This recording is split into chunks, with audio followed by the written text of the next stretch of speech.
दबने से एक श्रमिक की मौत, एक घायल। कुछ नहीं किया है, ट्रॉफी नहीं बुलाया अभी तक। अंडा होगा बता देता है कि कैसे काम करेगा, अंडा होगा वही काम नहीं करवाता है। आपके सामने देख लीजिए कैसे जान पड़ा है यहाँ। अंदर तक चली गई, वहाँ तक वहाँ कैसे चली गई? अपना ट्रैक्टर निकाल के भाग गया है, अभी दिख नहीं रहा है। ये अंडा होगा नहीं लगा था अभी भी कुछ नहीं हो पा रहा है, अभी भी बच गया है सर। ईंट भट्टे के लिए फ्लाई ऐश चुराने के दौरान एक श्रमिक की मौत हो गई। दूसरे युवक को गुजरात गैस के कर्मचारियों ने बचाया, जबकि तीसरा युवक घटनास्थल से भाग निकला। लगभग 2 घंटे के रेस्क्यू अभियान के बाद मृतक को फ्लाई ऐश के ढेर से बाहर निकाला जा सका। घटना की जानकारी लगते ही विधायक, पूर्व विधायक, सांसद प्रतिनिधि सहित एसडीएम, सीएसपी, टीआई मौके पर पहुंचे।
एक ही भैया, दोनों है। ईंट भट्टे के लिए राख चुराने के दौरान सोमवार की दोपहर में 3 श्रमिक दुर्घटना का शिकार हो गए। भगवान लाल उर्फ भय्यू प्रजापत के भट्टे पर काम करने वाले श्रमिक अजय पिता भारत निवासी गिंदवानिया, धर्मेंद्र पिता फत्तू व एक अन्य युवक ट्रैक्टर ट्रॉली लेकर राख निकालने के लिए पहुंचे थे। इसी दौरान राख का ढेर धंस गया, जिसमें अजय और धर्मेंद्र दब गए। घटना की जानकारी लगते ही समीप ही काम कर रहे गुजरात गैस के कर्मचारियों ने मशक्कत कर धर्मेंद्र को सुरक्षित बाहर निकाल लिया। अजय ट्रॉली के पीछे दब गया, जिसे निकालने में सफलता नहीं मिली। हादसे के बाद चालक ट्रैक्टर मौके से लेकर भाग गया। सूत्रों से प्राप्त जानकारी के अनुसार घटना दोपहर लगभग 2 बजे की बताई जा रही है।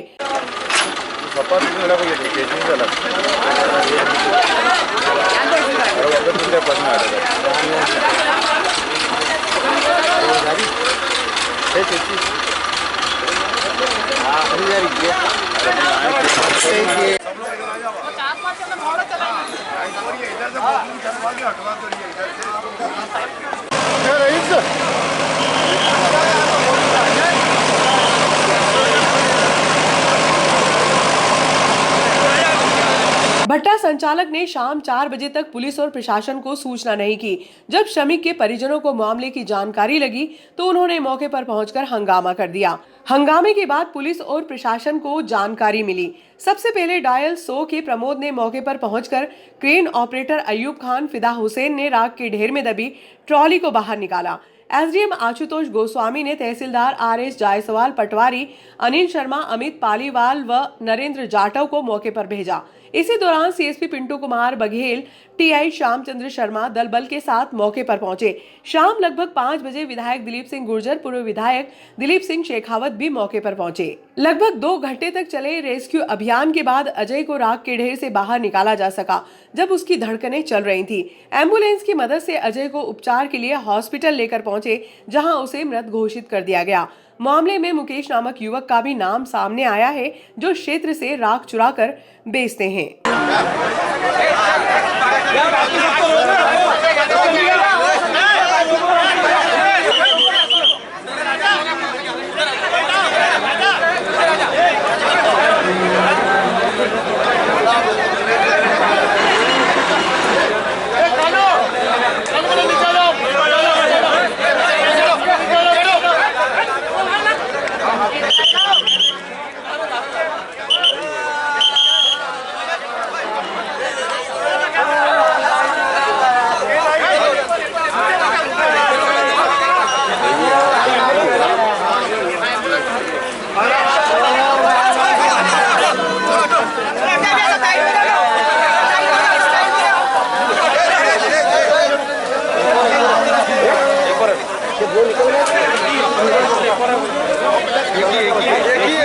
एक ही भैया, दोनों ही है।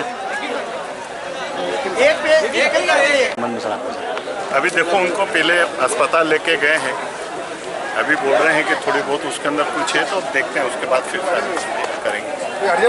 से एक दुखद घटना है। हम सोच सकते परिवार की संवेदना व्यक्त करते हैं। जब से जो उनके जो अभी दबे पड़े, उनके एक भाई का फोन आया था, दशरथ, तो बोले कि आज 3-4 घंटे हो गए अभी तो अभी तो कोई व्यवस्था नहीं हुई। तो हमने भगतपुरी के सरपंच साहब को फोन लगा और JCP यहाँ पहुँचवाई। निःशुल्क से शासन प्रशासन को उस पर गहन चिंतन मनन करना चाहिए। ये बड़ी खुशी की बात है कि वो थोड़ा अभी जीवित निकला है। अभी आखिरी वाला तो कम से कम एक राहत भरी खबर है। जैसे यहाँ रेस्क्यू अभियान चल रहा था, उस बच्चे को भी बाहर निकाला, क्या कहना है इस संबंध में आपका? प्रशासन पूरी तरह बंद कर देना। प्रशासन चाहता तो यहाँ जो 4 घंटे लेट हुई है, 1 घंटे आधे घंटे में यहाँ पे JCB फोकलेन, क्योंकि हमारे यहाँ ग्रेसिंग इंडस्ट्री में फोकलेन है, बॉबी बंसल के पास भी है, तो चाहता तो थोड़ी और तत्परता दिखा सकता था प्रशासन। घटना के संबंध में आपको? बड़ी हृदय विदारक घटना है। मेरा तो ये कहना है कि जितने भी ये अवैध उत्खनन चल रहे हैं, प्रशासन को उसको सख्ती से बंद कराना चाहिए। और जहाँ तक अभी वर्तमान में नगर पालिका की और प्रशासनिक अमले की बात है, तो हम देख रहे हैं कि पिछले 3-4 घंटे से नगर पालिका JCB उपलब्ध नहीं करा पाई। निजी व्यवस्थाओं से JCB उपलब्ध हुई, क्रेन की नागदा में व्यवस्था नहीं है। अगर भविष्य में कोई बड़ी दुर्घटना घटित होती है तो प्रशासन के पास उससे निपटने के लिए कोई साधन संसाधन नहीं है। मेरा जनप्रतिनिधियों से निवेदन है, प्रशासनिक अधिकारियों से निवेदन है कि नागदा में संसाधनों की पूर्ति की जाए, ताकि भविष्य में इस प्रकार की अगर कोई दुर्घटना की पुनरावृत्ति होती है तो हम जल्द से जल्द उससे निपट सकें। को निकालने में आपने खूब मशक्कत करी, क्या है पूरा मामला? सर ऐसा है कि ऐसी जगह पे तो अपनों को करना ही पड़ता है, और हमेशा ऐसी जगह पर अपनों को हर जगह काम के लिए जाना पड़ता है, फौरन दौड़ के जाना पड़ता है। कांग्रेस के प्रदेश महासचिव को सौंपा ज्ञापन। नागदा तहसील की आंगनवाड़ी कार्यकर्ता सोमवार को 1 सप्ताह के लिए हड़ताल पर चली गईं। हड़ताल पर जाने के बाद परियोजना अधिकारी मुकेश वर्मा द्वारा आंगनवाड़ी कार्यकर्ताओं पर मध्याह्न भोजन वितरित करने का दबाव बनाया गया, जिसको लेकर आंगनवाड़ी कार्यकर्ता और सहायिकाओं में विरोध के स्वर उभर गए। आंगनवाड़ी कार्यकर्ताओं ने इस मामले से कांग्रेस के प्रदेश महासचिव चेतन यादव को अवगत करवाया। आंगनवाड़ी कार्यकर्ताओं ने प्रदेश महासचिव यादव को ज्ञापन भी सौंपा। ज्ञापन देने के बाद आंगनवाड़ी कार्यकर्ताओं के साथ यादव परियोजना कार्यालय पहुंचे, जहां परियोजना अधिकारी मुकेश वर्मा तो नहीं मिले, लेकिन ऑफिस के क्लर्क को ज्ञापन सौंपा। का धर्म निभाने का समय आया, क्या कहना है इस संबंध में आपका? सबसे पहले मैं मातृशक्ति और मेरी बहनों को मैं प्रणाम करता हूं, और मैं इनके साथ तन मन धन से हूं। अभी मेरे को एक मेरी बहन ने बताया कि हम आंदोलन करना किसी का वो नहीं है, सबकी अपनी अपनी वो है, अगर आंदोलन कर रही हैं। और मैं आपको परवेज भाई मीडिया के समक्ष और मेरी बहनों के समक्ष आपको मैं बताना चाहूँगा कि मेरी बहनों को अगर कोई भी अधिकारी ने एक आँख भी उठाई तो उसकी दोनों आँख तो फोड़ दूंगा, और उसको है ना कहाँ छोड़ूंगा ये भी वो सोच भी नहीं सकता है। अगर मेरी किसी भी बहन को, खासकर नागदा की किसी भी बहन को कोई भी अधिकारी ने परेशान करा है, पहले तो आप इनका वेतन नहीं दे रहे हो, चलो ठीक है, नियमित तो बहुत दूर की बात है, 3-3, 4-4 महीने का क्या खाएंगी और क्या गुजारा करेंगी आप बताओ ना। 3-3 महीने का है, दीदी बता रही है कि मेरे को 3-4 महीने का हमको वेतन नहीं मिला है। तो आंदोलन दीदी मैं आप लोगों के साथ हूँ। आप लोगों को कोई भी अधिकारी कैसा भी परेशान करता है, मेरा नंबर आप सभी के पास है, आप मेरे को फ़ोन लगाइए। आधी रात को सब बहनों के लिए भाई आधी रात को खड़ा है।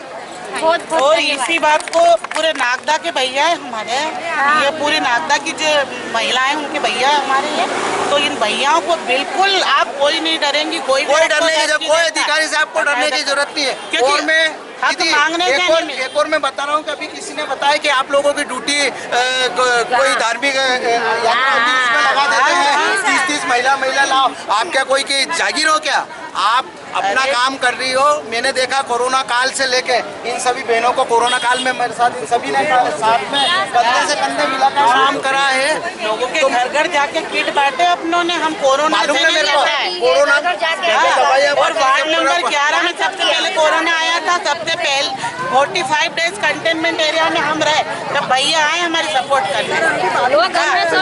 बोलो भारत माता की, भारत माता की, भारत माता की।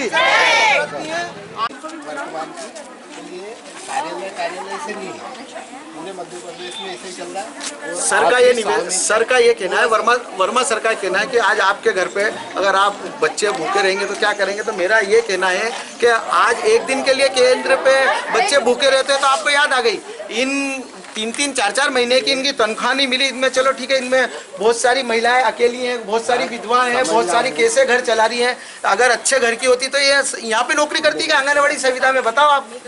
तो 3-4 महीने की तनख्वाह। वर्मा जी को एक दिन का, मेरी बात सुनो, एक दिन भूख हड़ताल पे माताएं बहनें हमारी आ गई तो उनको वो बच्चे याद आने लग गए जिनको आप वो नहीं खा, उनको वो ध्यान नहीं दिख रहा कि 3-4 महीने से ये अपना घर कैसे मेंटेन मांगे जाएंगे और आप लगे रहो। भाई साहब, मैं आपके पीछे पर्दे के आड़ में खड़ा हूं। बिल्कुल, आप तो पर्दे के आड़ में आप सबके पीछे स्वागत है, आप लगे रहिए। पर मेरी बात सुनना, वर्मा जी को आप स्पष्ट शब्दों में कह देना कि अगर एक भी बहन का नुकसान हो गया तो ये चेतन यादव सबसे पहले, इन बहन को तो बाद में होगा, इस भाई से क्या हो सकता है उनको जानता है। आप मेरा अतीत और वर्मा जी को बता देना कि मेरा अतीत क्या रहा है। सर, मानदेय की बात की जाए तो बहुत सारी कार्यकर्ताओं को तो आया ही नहीं, और जिसका आया है अक्टूबर का आधा बाकी, नवंबर का आधा बाकी, दिसंबर का आधा बाकी, मार्च और जनवरी भी आज 22-23 तारीख हो चुकी है, मतलब 90% 1500 रुपये बढ़े थे सर, वो आज तक नहीं आए। और कोरोना में ये वादा किया गया था कि सबसे सारे लोग अंदर बंद थे, लेकिन हम लोग उस कोरोना पेशेंट के जस्ट पास में खड़े थे। हमने कभी हमारा अपने आप का नहीं सोचा, हम लोगों के घर घर तक गए और इनका वादा था सरकार का कि भाई 10,000 रुपये आंगनवाड़ी कार्यकर्ता सहायिकाओं को दिया जाएगा कोरोना काल की ड्यूटी का, लेकिन वो आज तक प्रोत्साहन राशि 10,000 भी नहीं आई, प्लस 1,500 रुपये मानदेय जो बढ़ा था 18 में वो नहीं आया। दूसरा जो आता है वो भी टाइम पर नहीं आता है। इस डिपार्टमेंट में सर 99% ऐसी महिलाएं जो सेल्फ डिपेंड है, भाई कोई वीडियो कोई परित्यक्ता है और बेचारे दूसरे सब लोग, कोई अगर सेल्फ डिपेंड नहीं भी है तो भी क्या उसको क्या आवश्यकता नहीं है पैसे की। भाई कोई भी व्यक्ति नौकरी करता है तो क्यों करता है कि भाई हमारे को 2 पैसे आएंगे, हमारा काम आएंगे, लेकिन हमारे साथ बहुत ज़्यादा अति हो रही है और हमारा पैसा बिल्कुल टाइम पे नहीं आता है। और सारे डिपार्टमेंट को याद आती है आंगनवाड़ी कार्यकर्ताएं, सर्वे करना है और स्वास्थ्य विभाग का काम है, नगर पालिका को काम है, कोई से भी डिपार्टमेंट को काम होता है, नगर पालिका को किसी को भी हुआ तो आंगनवाड़ी कार्यकर्ता सहायिका याद आती है और पैसे के नाम पे बिल्कुल जीरो, कुछ भी नहीं मिलता। हमेशा देखने में आता है कि आपकी जो लड़ाई भारतीय मजदूर संघ लड़ता है, इस बार देखने में आया कि भारतीय मजदूर संघ ने आपको अकेला छोड़ दिया है, क्या कहना है इस संबंध में आपका? नहीं सर, वो जिले में है, वो हमारे साथ में रहा, उज्जैन जिले में है वो, और बड़े अधिकारी कोठी पे भी आज हमारा धरना चल रहा है उधर से, और हम लोग इधर आए हैं।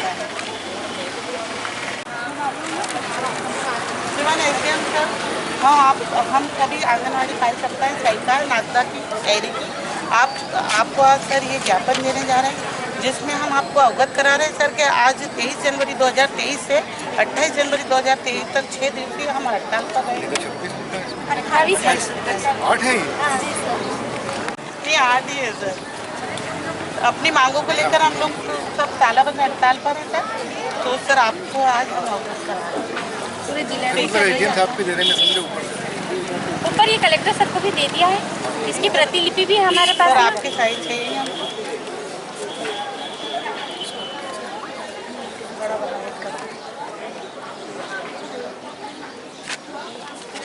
मांग तो कुछ आपने मांग है कि हमको मानदेय नहीं वेतन चाहिए। सर ये हो रहा है कि वो बोल रहे हैं कि आप कार्रवाई करेंगे अगर हड़ताल करोगे, हम सूचना दे रहे हैं सभी को ताकि हम पे आगे कोई कार्रवाई नहीं हो।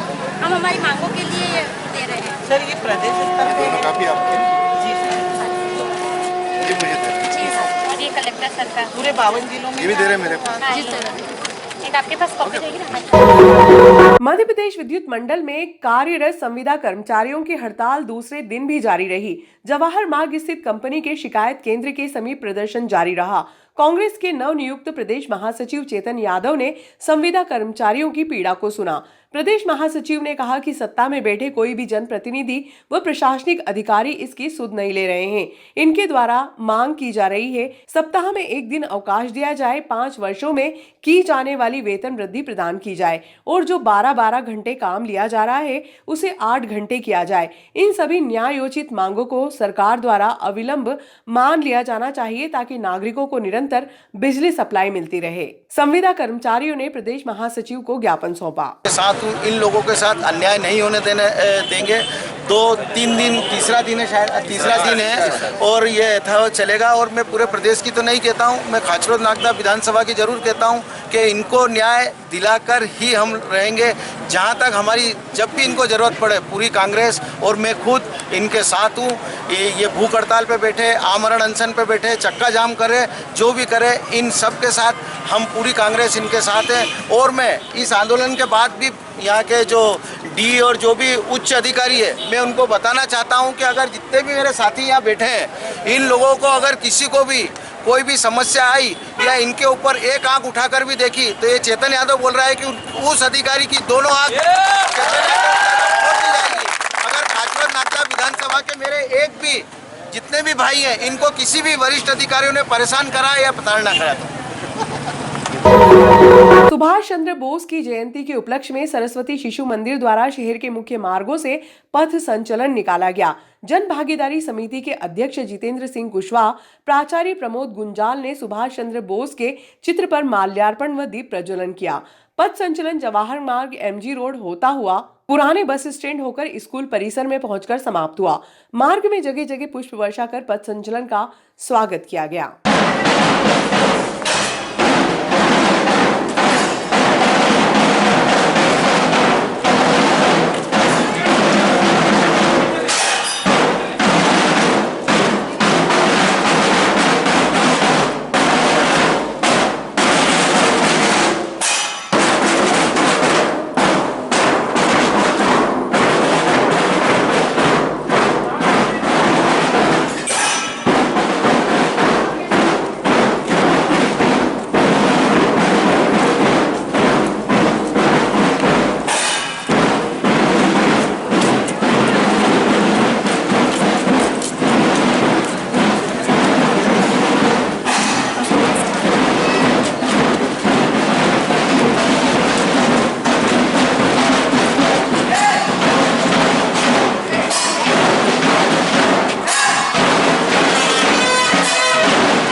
इधर आ जाओ तुम।